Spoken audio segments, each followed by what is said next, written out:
sini kami akan menampilkan materi Bapak Ibu. Materi Bapak.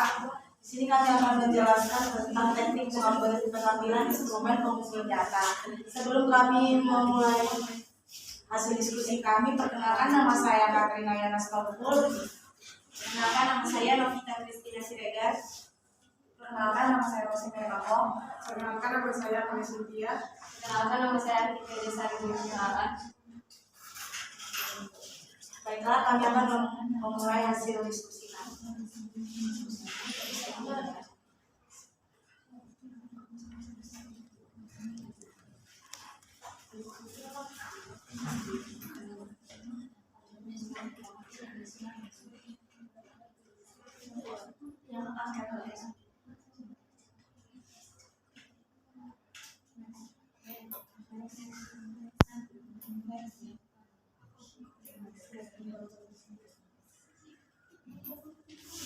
Nah, di sini kami akan menjelaskan tentang teknik pengambilan data. Kegiatan pengumpulan data pada prinsipnya merupakan kegiatan penggunaan metode dan instrumen yang telah ditentukan dan diuji validitas dan reliabilitasnya. Secara sederhana, pengumpulan data diartikan sebagai proses atau kegiatan yang dilakukan peneliti untuk mengungkap atau menjaring berbagai fenomena, informasi atau kondisi lokasi penelitian sesuai dengan lingkup penelitiannya. Dalam prakteknya, pengumpulan data ada yang dilaksanakan melalui pendekatan penelitian kuantitatif dan kualitatif. Pengumpulan data diartikan sebagai proses atau kegiatan yang dilakukan peneliti untuk mengungkap atau menjaring berbagai fenomena, informasi atau kondisi lokasi penelitian sesuai dengan lingkup penelitian. Dalam prakteknya, pengumpulan data ada yang dilaksanakan melalui pendekatan penelitian kuantitatif dan kualitatif.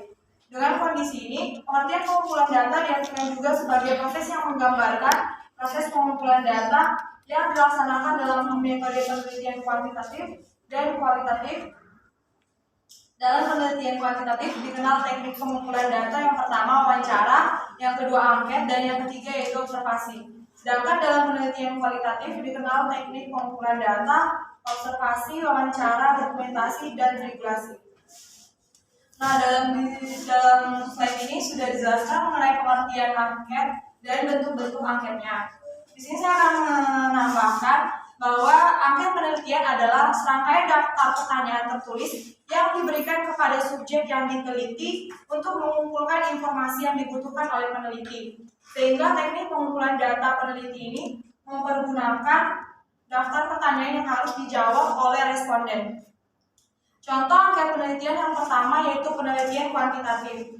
Metode yang kuantitatif sangat lengkap dengan angka-angka hasil numerik dari data yang didapatkan tersebut. Biasanya dikumpulkan melalui angket penelitian. Contohnya, kita kan sering kali mengisi angket yang pertama.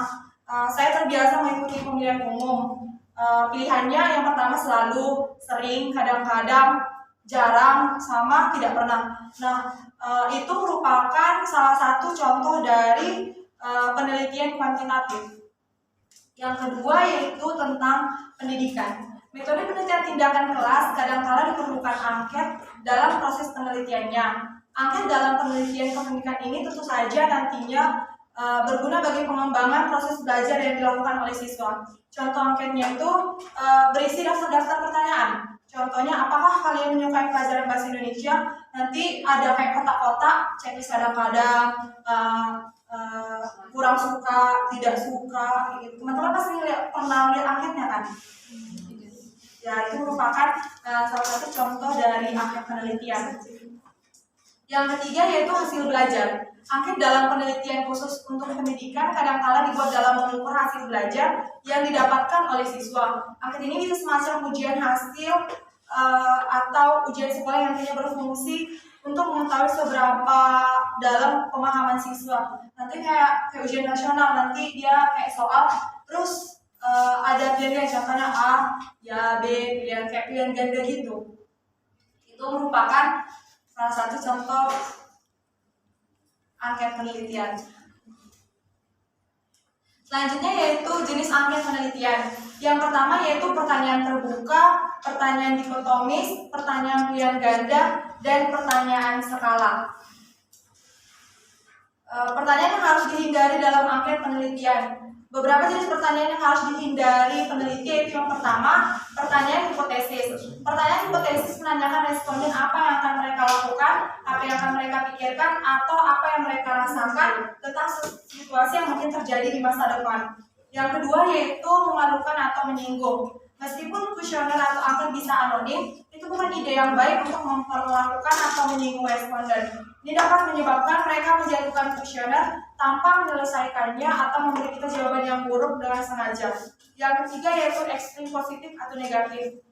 Kita tidak ingin responden bias melakukan, mereka memiliki kesempatan untuk membentuk pendapat mereka sendiri tentang suatu objek. Selanjutnya akan dijelaskan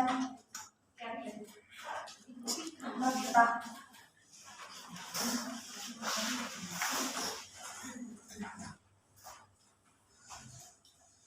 Selanjutnya ada teknik wawancara. Wawancara merupakan salah satu teknik pengumpulan data kualitatif. Hal ini dikarenakan hasil yang diperoleh dari wawancara tidak menghasilkan angka, tetapi kalimat-kalimat deskriptif. Wawancara adalah teknik pengumpulan data yang dilakukan melalui tatap muka atau tanya jawab. Tanya jawab langsung antara peneliti dan narasumber.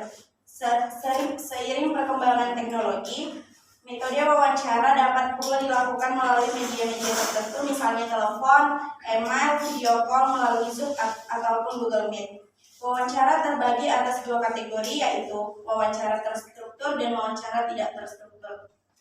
Adapun pengertian wawancara terstruktur adalah peneliti telah mengetahui dengan pasti informasi yang hendak digali dari narasumber. Pada kondisi ini, peneliti biasanya sudah membuat daftar pertanyaan secara sistematis. Peneliti juga bisa menggunakan berbagai instrumen penelitian seperti alat bantu recorder, kamera, atau foto.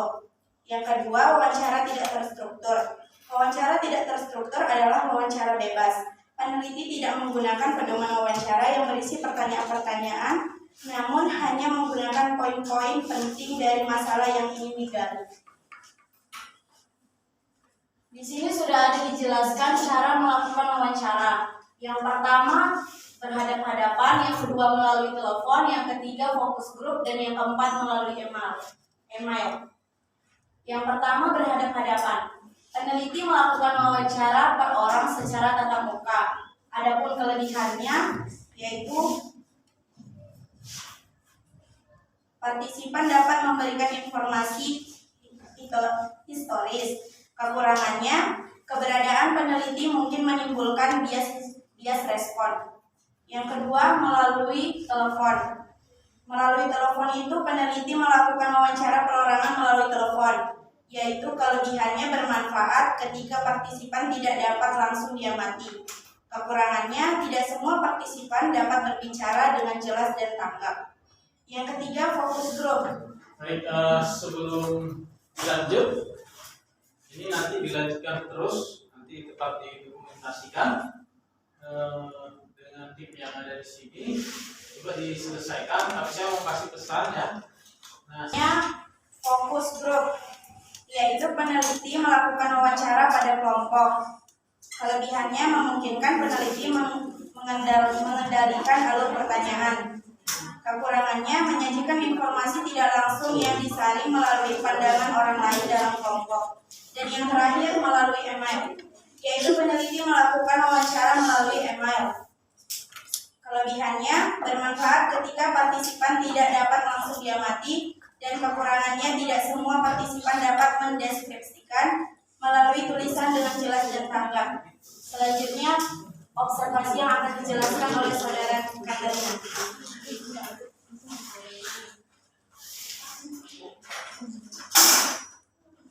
Baik, di sini saya akan menjelaskan tentang teknik observasi kualitatif dan instrumennya.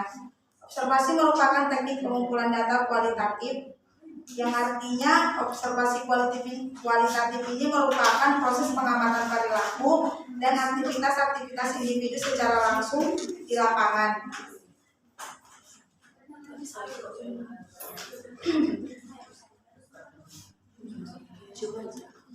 Di sini sudah dijelaskan terdapat ada 4 jenis observasi berdasarkan peranan peneliti. Yang pertama, jenis observasi peneliti sebagai partisipan utuh, yang dimana pengertiannya peneliti menjadi anggota penuh dari kelompok yang diamatinya sehingga perannya sebagai observer tidak diketahui.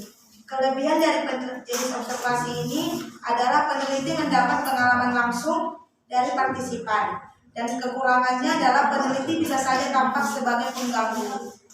Nah, jenis observasi yang kedua yaitu peneliti sebagai partisipan pengamat, yang artinya adalah peneliti menjadi anggota pura-pura dari kelompok yang diamatinya dan menampakkan perannya sebagai observer. Di mana ada kelebihan dan kekurangannya adalah kelebihannya peneliti dapat melakukan perekaman ketika ada informasi yang muncul. Sedangkan kekurangannya membatasi para subjek untuk memberikan informasi yang bersifat rahasia. Yang ketiga, jenis observasi sebagai peneliti sebagai pengamat, di mana artinya adalah peneliti hanya sebagai pengamat dan menampakkan perannya sebagai observer. Sedangkan kelebihannya adalah segala macam informasi dapat diperoleh dengan mudah. Dan kekurangan dari jenis observasi ini adalah peneliti dianggap tidak memiliki keterampilan observasi yang baik. Jenis observasi yang keempat adalah peneliti sebagai pengamat penuh, yang artinya peneliti hanya sebagai pengamat dan subjek tidak mengetahuinya. Biasanya digunakan dalam laboratorium yang dipisahkan oleh kaca sepihak. Kelebihan adalah peneliti secara bebas mengamati perilaku subjek. Adapun berdasarkan instrumen yang digunakan terdapat dua jenis observasi, yaitu observasi terstruktur dan tidak terstruktur. Di mana observasi terstruktur adalah pengamatan dengan menggunakan pedoman observasi yang berisi sejumlah indikator perilaku yang akan diamati. Sedangkan observasi tidak terstruktur adalah pengamatan tanpa adanya pedoman observasi.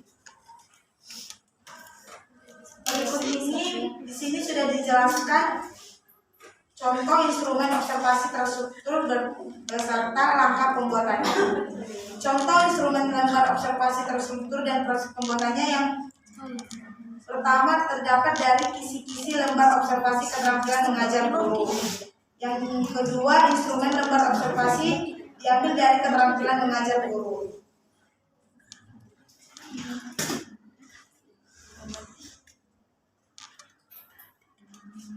Baiklah, di sini teman saya akan menjelaskan tentang teknik pemeriksaan dokumen.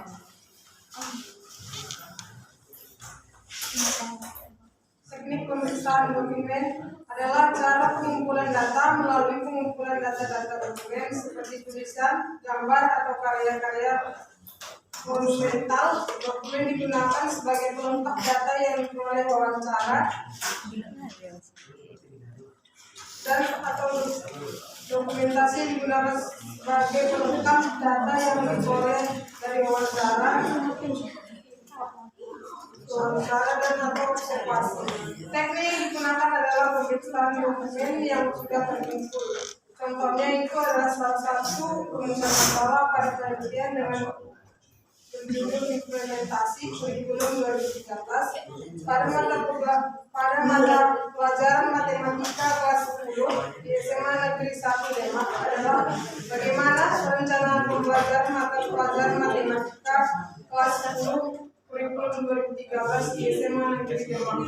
Untuk memperoleh data tersebut salah satunya melalui pemeriksaan dokumen berupa silabus dan FPP.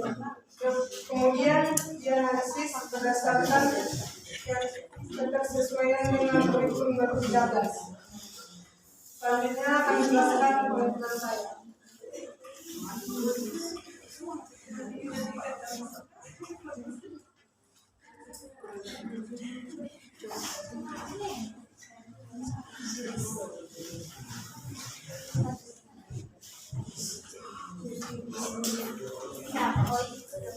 Selanjutnya tribulasi.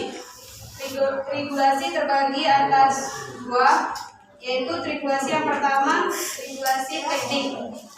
Contoh dari tribulasi teknik yaitu wawancara, observasi, dan dokumentasi. Pada contoh tribulasi teknik, yang pertama itu wawancara. Wawancara juga tadi sudah dijelaskan bahwa cara melakukannya itu dengan menanyakan pertanyaan kepada narasumber untuk melengkapi sumber-sumber dalam melaksanakan penelitian. Contoh yang kedua yaitu observasi. Kita tahu bahwa observasi itu mengamati di sekitar kita untuk melengkapi suatu data penelitian yang kita laksanakan. Yang ketiga, dokumentasi, yaitu dengan cara mengamati gambar, tulisan, atau karya dokumenter yang diperlukan dalam melaksanakan penelitian. Regulasi itu memiliki arti yaitu cara pengumpulan data dengan menggabungkan tiga teknik dan atau menggabungkan tiga sumber data yang berbeda.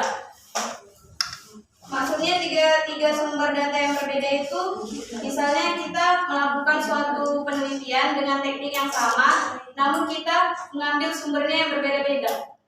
Kita gabungkan ketiga sumbernya itu kita gabungkan dalam satu teknik yang kita pakai untuk melakukan penelitian. Demikian hasil presentasi dari kelompok kami. Jika ada teman yang ingin bertanya, kami persilakan.